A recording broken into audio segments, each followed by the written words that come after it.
बिस्मिल्लाहिर्रहमानिर्रहीम। जून 25 P2 variant 1 ASA level physics. चलें बेटा जी, चलते हैं क्वेश्चन नंबर 1 से। बिस्मिल्लाह कहते हैं। बिस्मिल्लाह। ये डाटा शीट इंफॉर्मेशन कांस्टेंट और ये कुछ फार्मूलाज हैं यहाँ पर, बस कुछ ही बहुत छोटे फार्मूलाज दिए होते हैं एएस में। Acceleration is rate of change of velocity.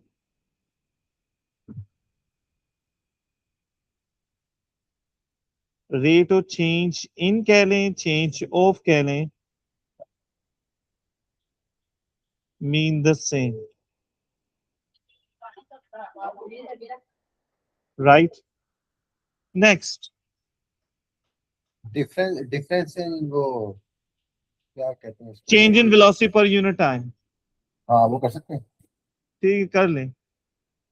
In an experiment, two objects A and B are released from the side of a building as shown.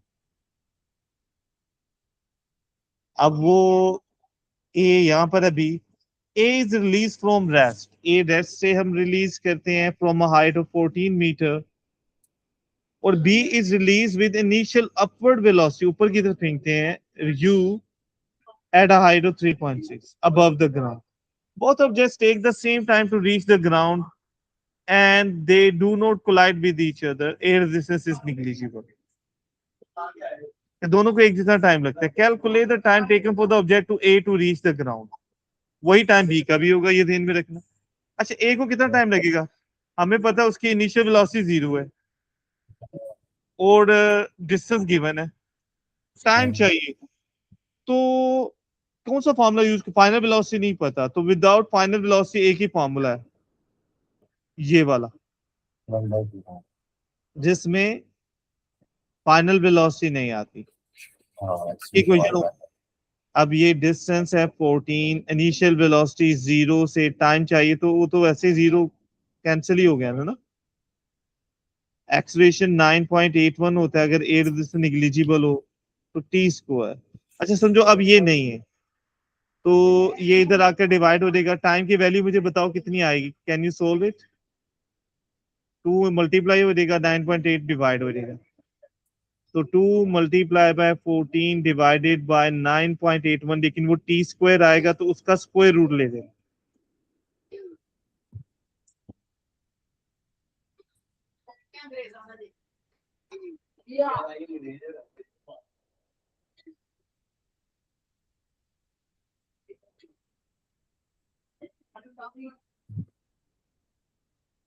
जी बेटा बोलिएगा।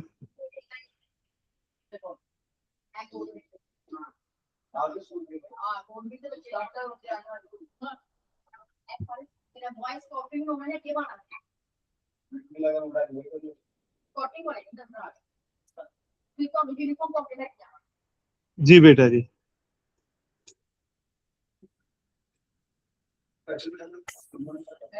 यूज कर ले भाई, कैलकुलेटर यूज कर ले। और आपके चैनल के बच्चे देखेंगे आप क्या बोलोगे। हैं 1.6 है। 1.68 68 है ना? ओके, अच्छा बेटा जी, चले आगे। अब अगला पार्ट टेक्निकल हो सकता है। कह रहा use your answer to calculate u. U वो है जो बी की स्पीड है, और हमें उसने पता है कि नीचे आने का टाइम भी उतना ही है। ये टेक्निकल क्वेश्चन है, इसको करने के शॉर्टेस्ट मेथड है, हम उसके लिए भी यूज करें।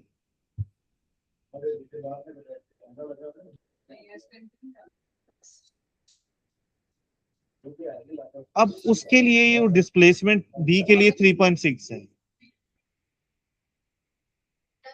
लेकिन डिस्प्लेसमेंट डाउनवर्ड डायरेक्शन में कन्वर्ट करना, जबकि इनिशियल वेलोसिटी अपवर्ड है जो हमने कैलकुलेट करनी है।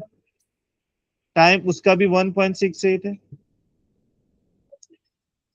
एक्सेलरेशन है 9.81, लेकिन यहां पर यही एक पॉइंट है, टाइम वही 1.68, यहाँ टाइम स्क्वायर, ये एक्सेलरेशन डाउनवर्ड होगा, तो डाउनवर्ड डायरेक्शन की वजह से ये नेगेटिव लेना है। जब तक ये नेगेटिव नहीं लेंगे आंसर सही नहीं आएगा। यहाँ ये पॉइंट बहुत टेक्निकल। यू कैसे कैलकुलेट किया था भाई? अभी तो यू कैलकुलेट करना है, यू तो हमने ऐसे रहने दिया ना। एक में यू क्या फाइव? अच्छा इनिशियल इनिशियल वेलोसिटी थी हमने, ये यू इसके लिए इसकी वेलोसिटी थी बी की, तो ये ऑब्जेक्ट जाके ऊपर आएगा ना, है ना। इसलिए जो इनिशियल वेलोसिटी होगी वो अपवर्ड होगी, जबकि जो डिस्प्लेसमेंट कवर करना है वो डाउनवर्ड है, तो वो 3.6 को नेगेटिव लेना। अच्छा ये भी हमने यहाँ नेगेटिव नहीं रखा, जो डाउनवर्ड है एक्सलेशन और डिस्प्लेसमेंट दोनों के साथ नेगेटिव लिया। जब तक आप इसे वेक्टर फॉर्म में नहीं लेंगे क्वेश्चन ठीक नहीं होता आपसे। चलो अब इसे क्या करोगे, पहले आप इसको करो ना प्लस माइनस माइनस। 4.905 को 1.68 के स्क्वायर से मल्टीप्लाई करें तो थोड़ा सा, अब ये कैलकुलेटर यूज कर लो यार। जिम के दिन पे भी खाया हुआ है।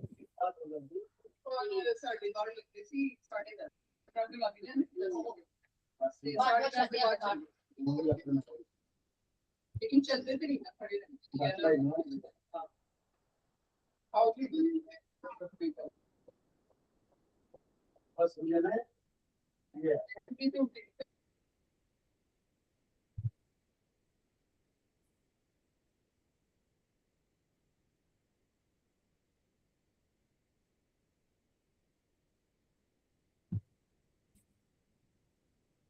Zero point one one nine इतना ही आया भाई।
जी बेटा।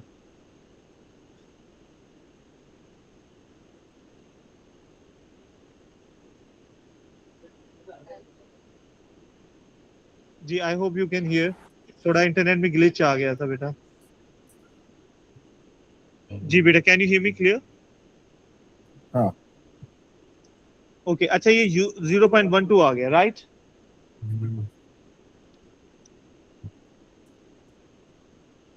बंद किया कि लाइट येलो होगी?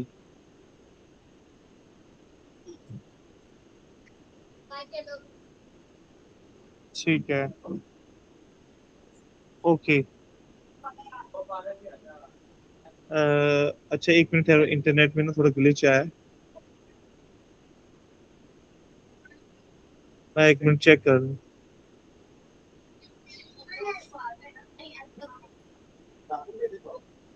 सर आज ही पूरा ही पार्टिसिपेट करना है सर।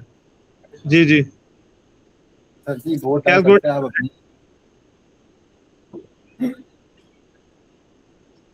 सर आपको बता तो दिया मैंने 0.119, हाँ 0.12 कर दो।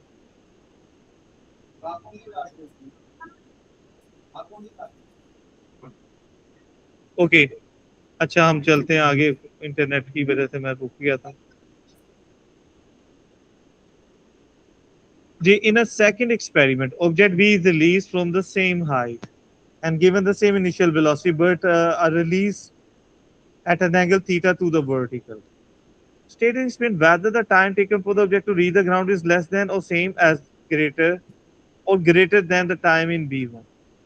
बेटा जी एंगल पे आप ड्रॉ करेंगे, उससे ड्रॉप करेंगे, बताएं तो अब उसका जो टाइम है वो नीचे आने का सेम लगेगा कि ज्यादा लगेगा? तो अब बेटा जी व्हाट डू यू थिंक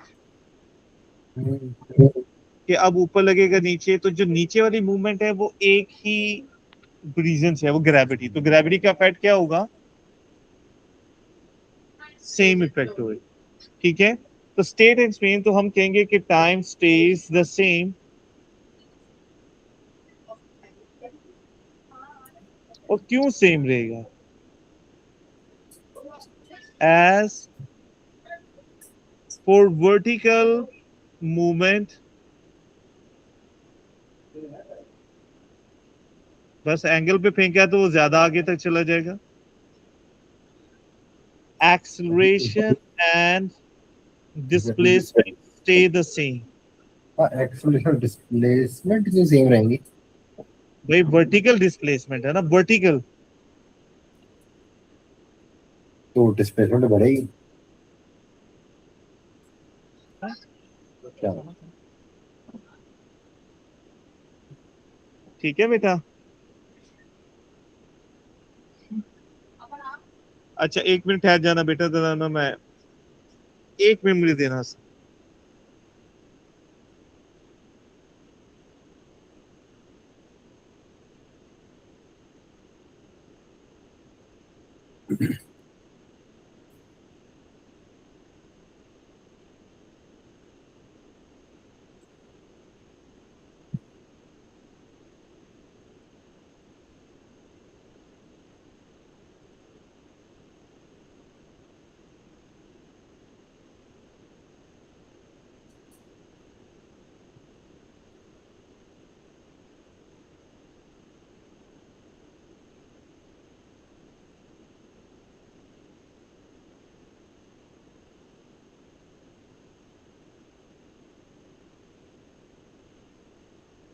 जी बेटा, आई hope you can here me clear.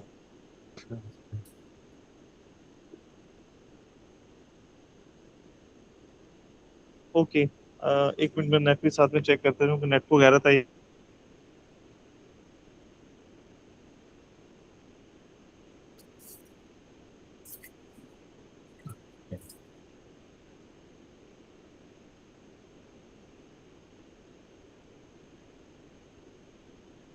वापस।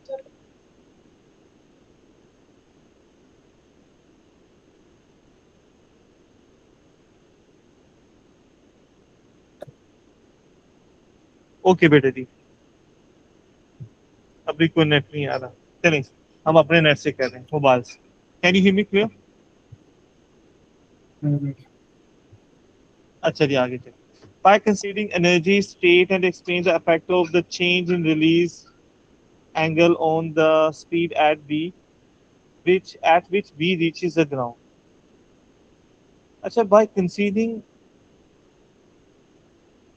energy state and explain the effect of change in release angle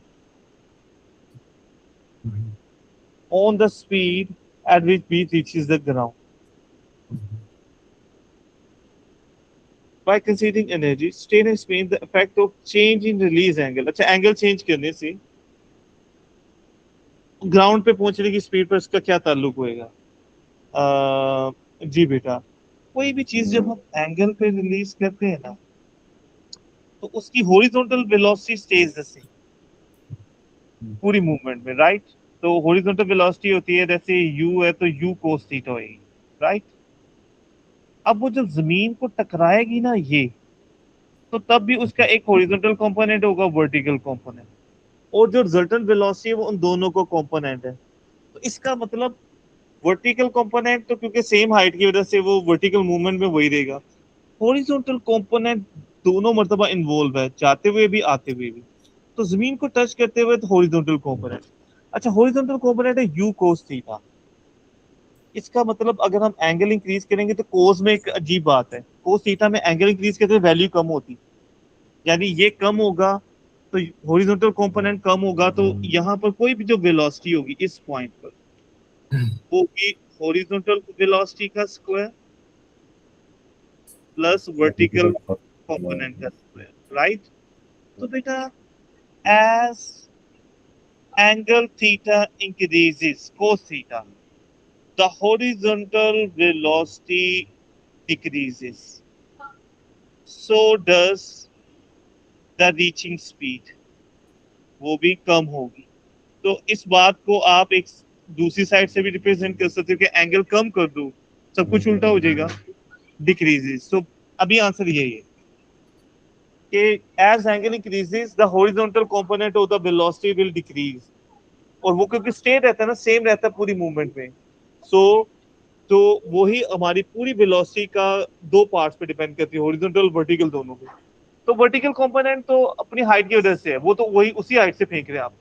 तो बेटा, हॉरिजॉन्टल कंपोनेंट कम होगा तो वेलोसिटी भी कम होगी, राइट? क्लियर? चलिए आगे। जी हसन,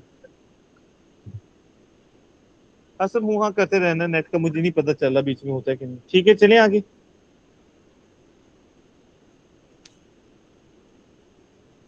क्लियर बेटा जी?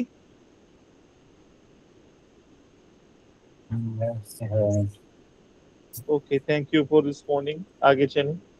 Question: State the principle of movement for an object in equilibrium. Sum of clockwise movement is equal to sum of anti-clockwise movement. लिख नहीं रहा, आप टाइम सेव करते थोड़ा सा। Three objects A, B, C are placed on a horizontal beam. The beam is in equilibrium. The beam is uniform and has a length 6. The pivot is at the midpoint. Midpoint पे होने का मतलब है उस पूरे का weight भी इधर ही सेंटर ऑफ ग्रेविटी है, तो हमें बीम का वेट प्रिंसिपल ऑफ मूवमेंट में अप्लाई करने की जरूरत नहीं पड़ेगी। तीन ऑब्जेक्ट है ए बी सी, ए का मैथ 60, बी 45, सी 80 है, और उनके डिस्टेंस भी कुछ मेंशन है। ए और सी तो एंड पे है, बी जो सा एक्स पे है। कैलकुलेट द एक्स, डायग्राम से कर लेते हैं, अगर आप कर सको तो ठीक है। आगे आगे एक्स यूज होना नहीं है, इसलिए बस ये मैं सिर्फ पूरी वर्किंग नहीं शो करूँ। बेटा, हमारा बेसिक प्रिंसिपल है sum of clockwise movement is equal to sum of anti clockwise. Clockwise में सी है, और सी का वेट है 80, लेकिन वेट लेना है 80 मल्टीप्लाई बाय 9.81, और उसका पिवट से डिस्टेंस होगा 3। एंटी क्लॉकवाइज में ए है पहले, तो 60 मल्टीप्लाई बाय 9.81, और उसका पिवट से डिस्टेंस ए का 3 प्लस, अच्छा ये ब्रैकेट में रख लेना चाहिए, मैंने ब्रैकेट से क्लोज नहीं की। ओके, अब एंटी क्लॉकवाइज में बी भी आ गया। बी का जो वेट है बेटा वो है 45 टाइम्स 9.81, ये 9.81 कॉमन हो गया, cancel, multiply by x. X calculate कर ले, यानी पहले आप ये मल्टीप्लाई करोगे, ये प्लस इधर आकर माइनस हो जाएगा, फिर ये 45 बाय 9.81, 9.81 कॉमन लेके वो कैंसिल आउट भी कर लो पहले आप, उससे समझो भूल जो कैलकुलेशन वो सिंपल हो जाएगी। ठीक है, ये मैट्रिक भी हो जाएगी, बल्कि ये हो जाएगा 240, ये 180 प्लस 45x, तो ये 180 इधर आकर सब्ट्रैक्ट हो जाएगा 60, तो 45 को करोगे तो 1.25 आ जाएगा।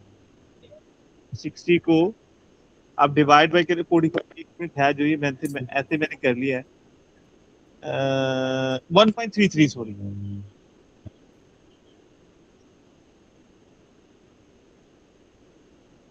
1.33 do not forget the unit meters. अच्छा जी next the beam is 0.8 meter above the horizontal ground. Height भी दी हुई है। Object is removed and replaced by a spring connected to this. अब एक ही जगह स्प्रिंग लगा रहा है तो स्प्रिंग उसे नीचे ही फोर्स लगा रहा है। After the change, beam is again horizontal equilibrium. The position B और C are unchanged. Right? B और C में कोई भी चीज चेंज नहीं, पोजीशन भी है और वेट भी वही है object. The spring has an uncertain length and obeys Hooke's law. तो उसकी नॉर्मल लेंथ इतनी। तो कह रहा है कि हुक्स लॉ कर। अब एक मिनट नोट देखिए हॉरिजॉन्टल होने का मतलब है जो यहाँ हाइट है वही हाइट। इसका मतलब स्प्रिंग स्ट्रेच होकर ना वो भी 0.8 का होगा, है ना? तो एक्सटेंशन का फॉर्मूला क्या होता है? Stretch length minus original length. तो ये हो जाएगा 0.21। तो स्प्रिंग कांस्टेंट होता है k is equal to F over E, right?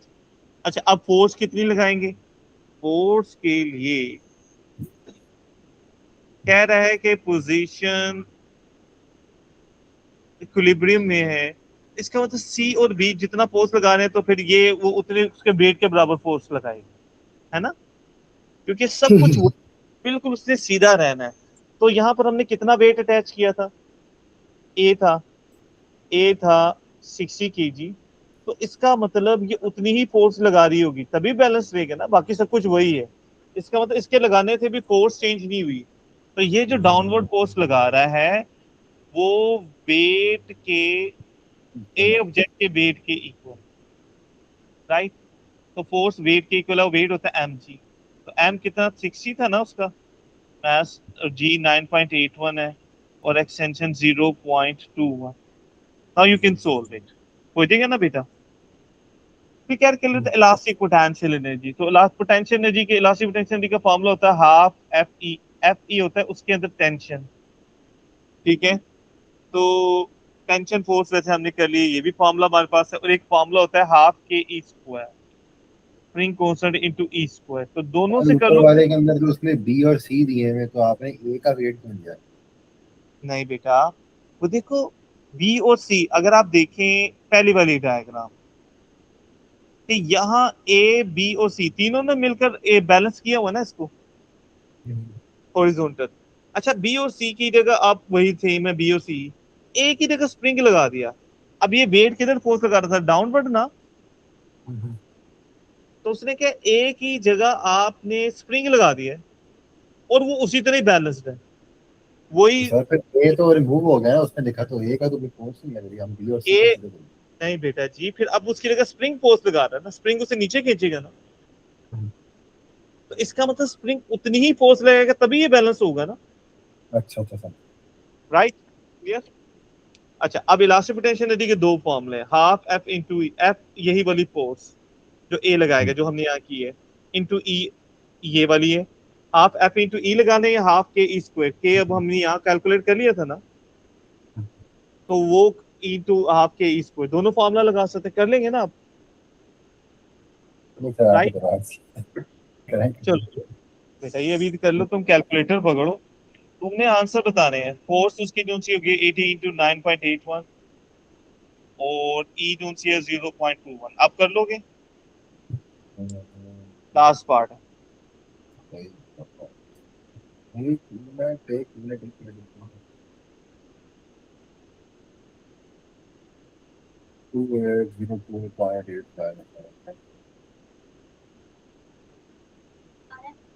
Extension से हाँ बस ठीक है आगे। चलिए आगे। Next define power rate of doing work, rate of transfer of energy, right? तो Rate at which energy is transferred. A car is powered by the motor The car is traveling at a constant speed. Constant word बहुत important है. Speed 35 along a horizontal road. Or there is a total resistive force. You can see this. Yeah, mention है. Calculate the power transmitted to the wheels of the car by the motor. हाँ जी, motor कितनी power जो सी होती है वो transfer कर रही है. बेटा हमें फोर्स गिवन है और वेलोसिटी गिवन है. तो फोर्स का फार्मूला, पावर का फार्मूला F इंटू वी है. जो कांस्टेंट वेलोसिटी से तभी मूव करते हैं जब ऑपोजिट फोर्सेस एक दूसरे को बैलेंस कर रही है. इसका मतलब जितनी बैकवर्ड फोर्स है फॉरवर्ड फोर्स भी सेम उतनी इक्वल होगी उसकी. राइट, ठीक है. तो व्हील्स को आगे जाने के लिए जो फोर्स लगेगी वो यही होगी, इसी के बराबर होगी. तो फोर्स हम यही लेंगे 1750 टाइम्स वेलोसिटी जो सी है वो 35 है. Calculate the useful work done by the motor when the car travels a distance of this. अच्छा, useful work done by the motor, motor का यही है कि उसने मूव किया. तो कांस्टेंट फोर्स का मतलब यही होता है स्पीड का, कि फोर्स जो मोटर लगा रही है वो भी उतनी है जितनी बैकवर्ड है. राइट, तो इसका मतलब फोर्सेस वही यही लेंगे हम. और वर्क डन के लिए डिस्टेंस 17 किलोमीटर है. तो force multiply by parallel kilometre कहाँ पे लिखा है? अच्छा, आप आंसर चेक करते थे, इसकी मार्किंग सीम निकाल के रखो यार. पावर हमारे पास निकल आई है 6125 की. 61 वर्क डन ओवर टाइम होता है ना, तो टाइम हमारे पास है. अच्छा, उसका पूरा बताओ. 6125 61250. अच्छा, पॉट में यूनिट गिवन. अच्छा, इसका बताएंगे. पीछे से आंसर टैली करते रहना यार मार्किंग स्क्रीन से. फोर्स को इससे डिस्टेंस से मल्टीप्लाई कर दे.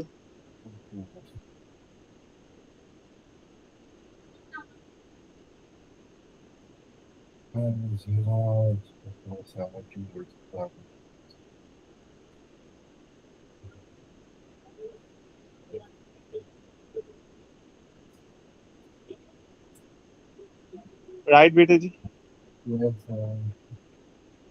आगे चलें कि कर लोगे?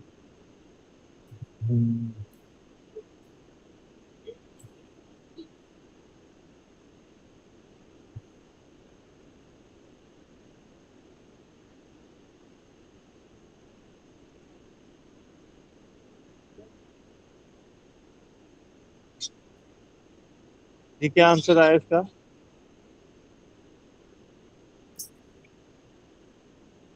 पर 297540 40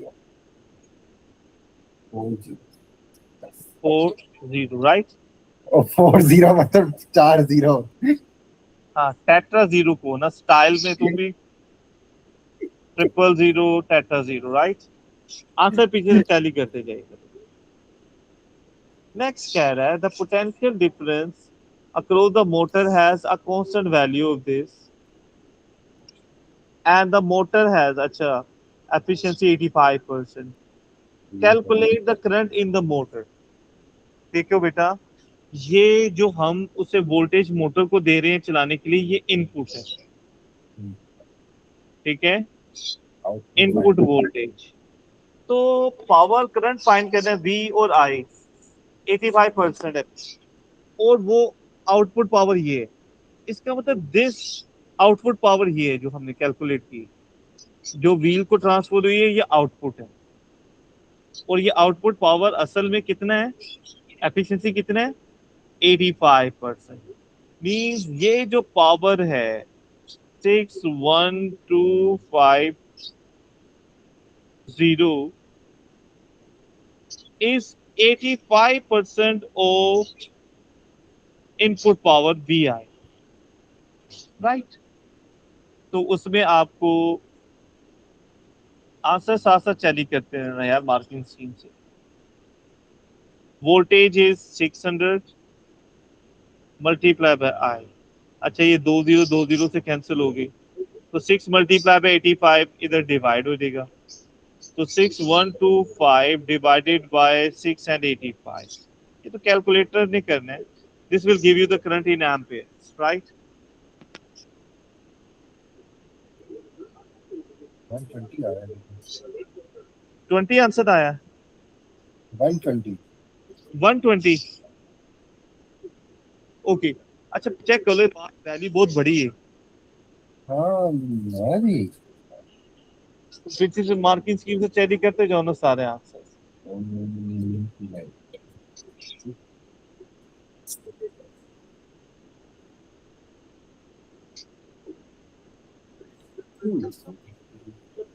हाँ सही है। ठीक हो गया, चलें आगे। The car now reaches a slope 35 metre per second की स्पीड से है। The car continue down slope at same speed. State explain effect if any in the slope the air resistance acting on the car. तो हमने effect बताना है कि slow करेगी car को, the slope on the air resistance. Slow करेगी car को। तो इससे क्या होगा कि if any of the slope on the.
जी आपका नेट खत्म है।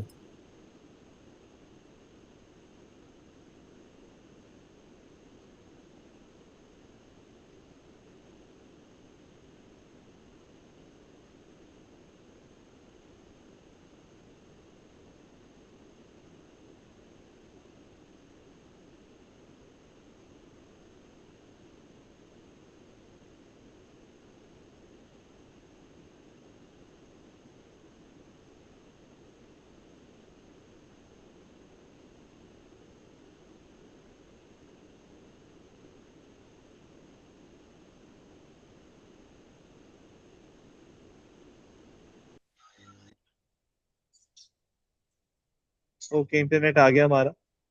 अच्छा बेटा जी,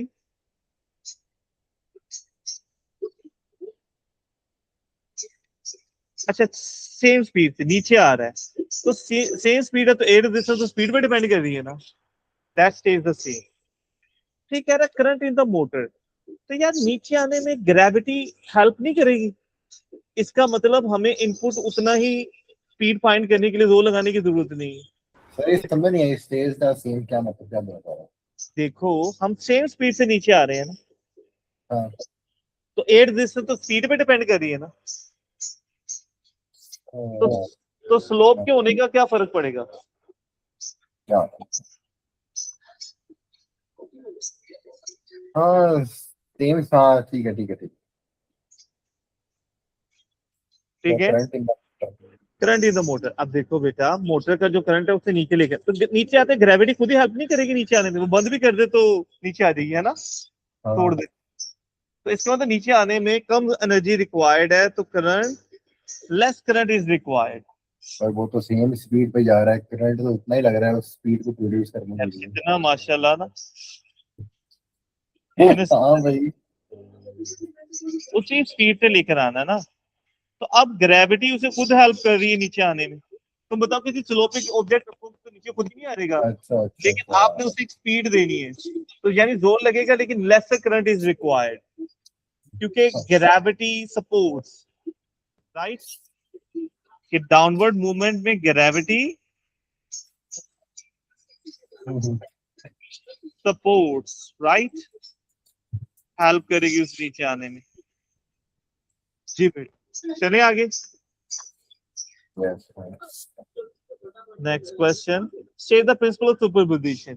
क्या होता है? Displacement of resultant wave is algebraic sum of the displacements of the waves interacting. Displacement of Displacement of resultant wave okay. is algebraic sum of Sum of displacements of waves interacting. algebraic sum of Of the waves interacting.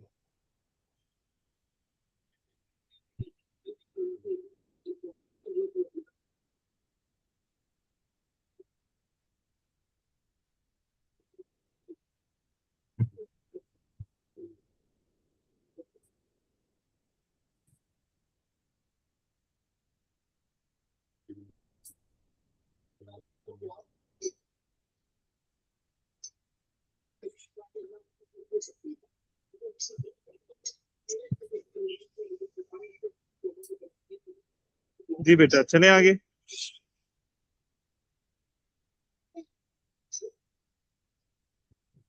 The light of wavelength is mentioned incident normal double slit experiment। wavelength ये होता है slit separation small a, ये distance d ही represent किया screen distance d है। The double slit experiment are parallel वो बताया हुआ। The separation of आगे ये बताया। अच्छा एक बात याद रखिए कि एक ब्राइट से या डार्क, ब्राइट से ब्राइट या डार्क से डार्क डिस्टेंस को कहते हैं x। तो यहाँ देखिए कितने हैं, 1 2 3 4 5 6 7 8x है ये। यानी ये जो 3.2 सेंटीमीटर है 8x है, तो 1x ये आपका नेट फिर से गया। डिवाइड हो जाएगा 0.4। अच्छा नहीं, अब तुम्हारी साइड से हो सकता है क्या है, हमारा ठीक आ रहा है। ठीक है, अभी आवाज आ रही है? Yes, तो कौन सा नेट गया है? अब आ रही, पहले एकदम चली गई। अब यार इस वक्त ना वो हो रही है, वागा पे ना एक सेरेमनी हो रही है, शायद उसकी वजह से नेट जो है ना सबका स्लो हो। अच्छा फिर आगे ये कह रहा है, अब ये एक्स आ गया हमारे पास, फिर वो डिफाइन करने को कहेगा, तो कहेगा डिफाइन करें। तो हमारे पास फॉर्मूला है ना, x is equal to lambda d over a. तो यहां से डी को सब्जेक्ट बना लो, एक्स ए ओवर लैम्डा। तो एक्स अभी आपने कैलकुलेट किया 0.4 मीटर है, ए है आपका बेटा जी 0.16 millimetre. Do not forget millimetre 10 raised to power -3, और wavelength is this 7.2 -7।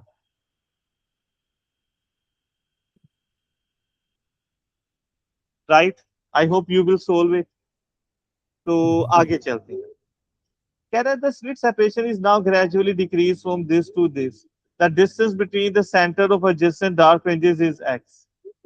Sketch the variation of x with slit separation. बेटा x का फॉर्मूला है x is equal to lambda d over ए।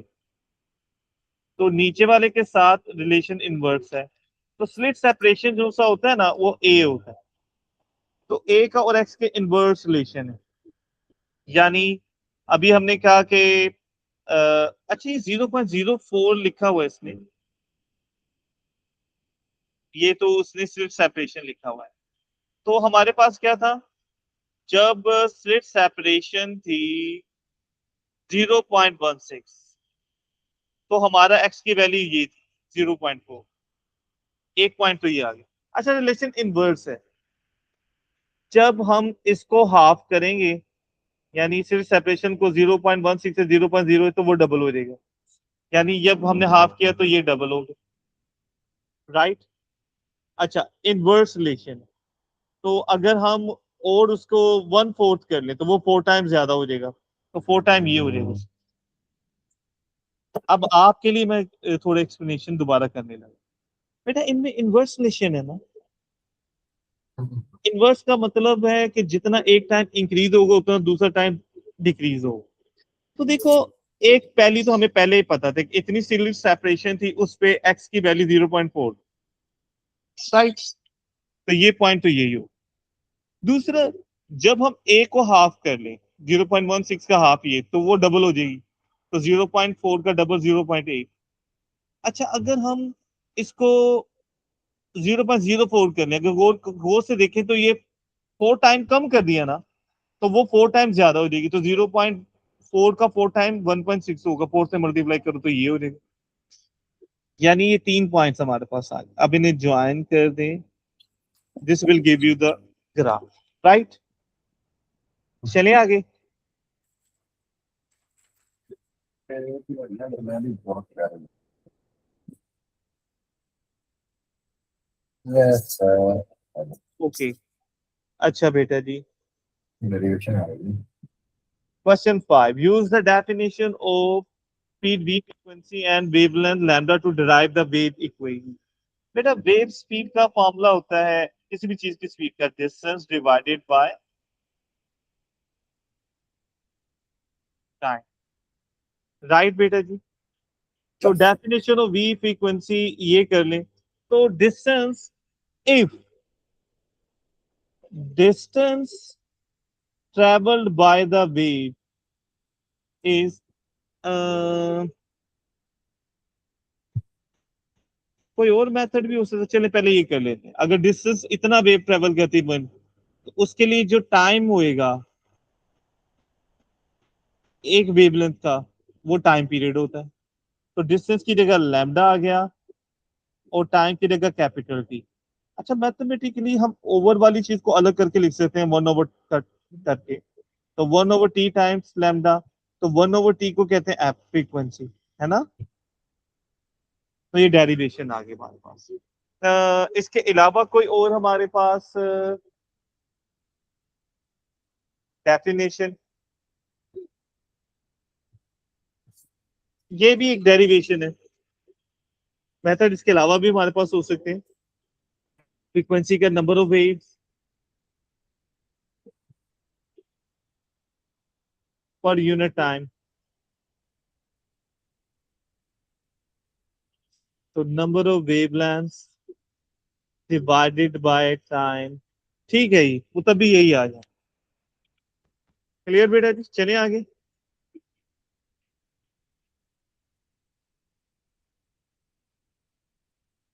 जी हसन, चले। ओके बेटा, ये आपको पढ़ाते हुए ओ लेवल में भी और एएस में भी दोनों मतलब ये पढ़ाया है ऐसे, ये जो डेरिवेशन है ये करवाई होती है। A source of sound wave or frequency is traveling along at a constant velocity. तो ये frequency given है, ये velocity given है. A stationary observer has microphone connected to the cathode oscilloscope. The microphone detects the sound wave as the source moves directly towards, उसकी करीब जा रहा. The resulting trace on CRO is shown. ये observer stationery है और वो जो source है, ये यहाँ पर, ये एक चीज मैंने थोड़ी गलत लिखी है, ये जो बी है ना 20, ये वेव की स्पीड नहीं है, ये उस सोर्स की स्पीड है। तो सोर्स की स्पीड को यू या यू एस फॉर सोर्स से रिप्रेजेंट करते हैं, राइट। अच्छा जी, ट्रेस दिया हुआ है हमारे पास। फिर वो ये कहना चाह रहा है the time base is this, calculate the frequency detected by the microphone. देखो फ्रीक्वेंसी का फॉर्मूला 1 ओवर टाइम पीरियड है। तो बेटा ये देखो, ये हमारे पास,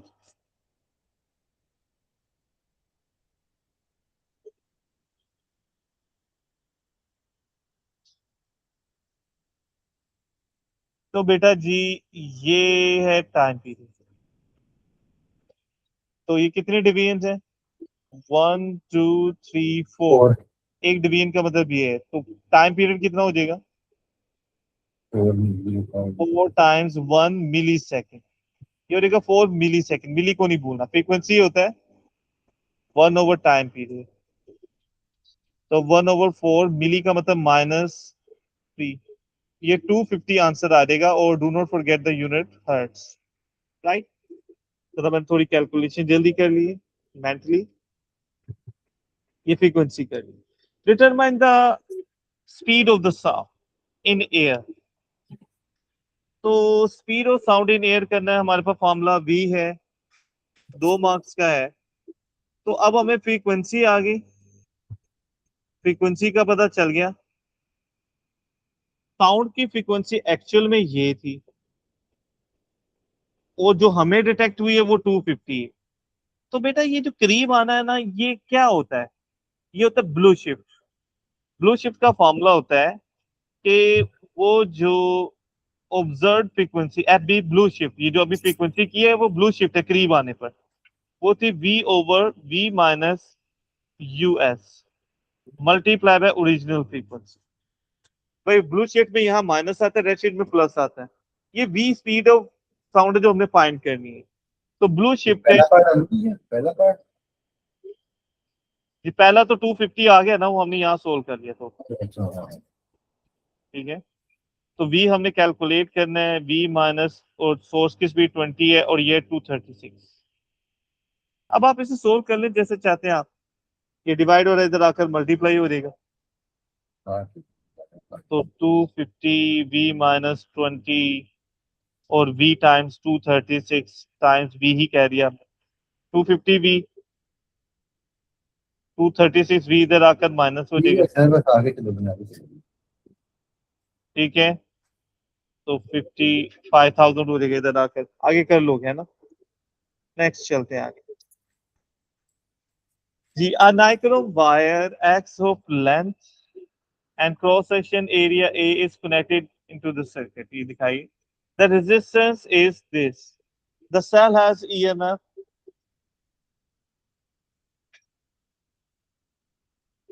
and negligible internal resistance, calculate the current in x।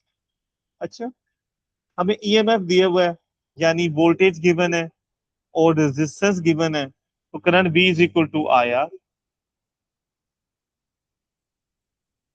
तो V 1.3 है, करंट हमने कैलकुलेट करना है, रेजिस्टेंस 1.1, राइट।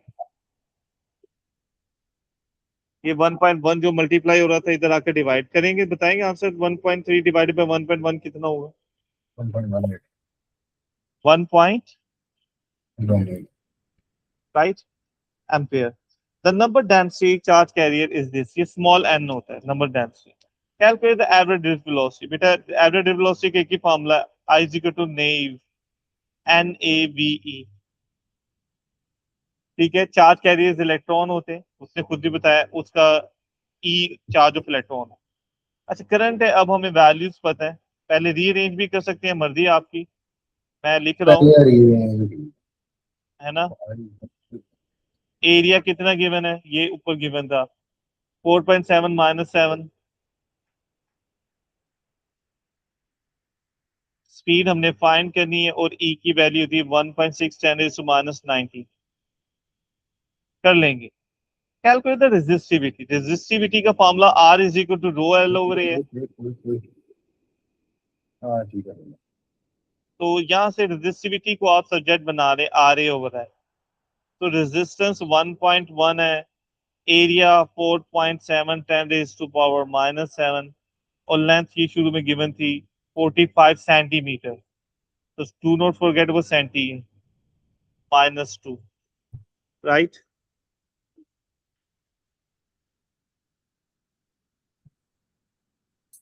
क्लियर जी बेटा, चलिए आगे। फिर क्या, wire by is identical to X is added to the circuit, state spin effect if any of this change on the reading on the ammeter. देखो बेटा, जब दो रेजिस्टेंस पैरेलल में लगी तो रेजिस्टेंस हाफ हो जाती है, ठीक है। और रेजिस्टेंस यानी पहले आर थी, कम हो गई है, तो अब करंट विल इंक्रीज। तो हम इसे टेक्निकली कह सकते हैं अब रीडिंग डबल हो जाएगी, खाली इंक्रीज भी कह सकते हैं, ठीक है। तो अब उससे क्या हो जाएगा, द कंबाइंड रेजिस्टेंस डिक्रीजेस, और बहुत ज्यादा, अगर ज्यादा आप प्रिसाइजली कहते तो हाफ हो जाते। तो करंट जो है ना वो डबल हो जाएगा। तो जो करंट है एमीटर की रीडिंग इंक्रीज और प्रिसाइजली डबल्ड, राइट, अगर इंटरनल रेजिस्टेंस को निग्लेक्ट कर दे। क्लियर बेटा जी? The average density of the charge carrying X. तो ड्रिफ्ट वेलोसिटी का formula I is equal to NAVE होता है ना, तो उसका formula V is equal to NAE इधर आ, राइट है ना। तो अब देखो ये चीजें तो चेंज नहीं हुई। जो करंट है एक्स में, अच्छा एक्स कह रहे थे average speed of charge carriers in x. हाँ तो बस ठीक है, सेम ही रहेगा। अगर एक्स के लिए, हाँ एक्स के लिए देखें तो करंट वही वोल्टेज उसे मिल रहा है पैरेलल में, सेम और होगा। उसकी रेजिस्टेंस भी वही करंट, हाँ। तो उसके लिए करंट क्योंकि दोनों में डिवाइड हो जाएगा ना, वो भी सेम, तो स्टेज द सेम, क्योंकि करंट और हमने जो सा है ना वो stay the same. Current, area cross section, e की वैल्यू वैसे सेम है, एन की वैल्यू भी सेम है, तो स्टेज एन भी मेंशन कर दें सेम। रीजन भी बतानी है ना, तो सब वैल्यू सेम रहती है फॉर्मूले में, तो वो चेंज नहीं होगा। क्लियर बेटा जी? अच्छा जी, nitrogen 12 is unstable isotope that decays by emission of radiation to this. Complete the formula. देखो रिजल्ट में वो बता रहा है 12। अब बीइंग टीचर पता है ऊपर 12 है इधर भी 12 है, इसका मतलब जो ओ चीज रिलीज होगी वो 0 होगी, और यहाँ 7 है यहाँ 6 है, तो बैलेंस करने के लिए यहाँ नीचे एक 1 आना चाहिए चार्ज। तो 0 और कुछ ना हो तो प्लस होता है, ये पॉजिटिव बीटा है, राइट। पॉजिटिव बीटा में याद रखना है न्यूट्रिनो भी रिलीज होता है, इसका mass number 0, charge number 0, neutrino का सिंबल ये याद रखने वाली चीज है आप, कि न्यूट्रिनो आएगा, ये चार्ज नंबर, मास नंबर भी 0, चार्ज नंबर भी 0 होता है न्यूट्रिनो, राइट बेटा जी? Clear? The hydrogen is an isotope of hydrogen H11, and atom of comprises a proton with an orbiting electron. An antiparticle equivalent to hydrogen 1 comprises an antiproton with an orbiting on positron. The antiquarks in the antiproton are the antiquarks of the quarks in proton, बल्कि उसके ही quarks हैं वो anti, यानी उसके antiquarks उसके quarks के anti particles. State the charge on the positron in terms of the elementary. देखो बेटा, positron इलेक्ट्रॉन का एंटी पार्टिकल होता है, तो इलेक्ट्रॉन पे चार्ज होता है नेगेटिव ई, तो पॉजिट्रॉन पर होगा positive e. In terms of e ही बताना था, फिर वो आगे बताएगा। State the group class of fundamental particle with the positron belongs. बेटा क्या पॉजिट्रॉन इलेक्ट्रॉन्स किस क्लास से बिलोंग रखता है? इलेक्ट्रॉन। Leptons, right. फिर कह रहा है state the favorite charge of the three antiquarks that comprises the antiproton. देखो पहले हमें प्रोटॉन का पता होना चाहिए, प्रोटॉन 2 अप और 1 डाउन क्वार्क से मिलकर बनता है, तो इसका मतलब उसका एंटी कर दो एंटी क्वार्क प्रोटॉन में, तो anti up, anti up, anti down. अच्छा अप पे होता है +2/3, तो एंटी में चार्ज बस नेगेटिव साइन चेंज हो जाता है। अप पे होता है +2/3 ना ई का, एंटी में वो -2/3 हो जाएगा, और डाउन होता है -1/3, और एंटी डाउन होगा +1/3, right. With this question and paper is completed. हाँ Right? और कोई इसके अलावा क्वेश्चन कोई करना चाह रहे हैं अपने तौर पे? तो ये Q2 वाले वेरिएंट्स है 150 मिनट्स।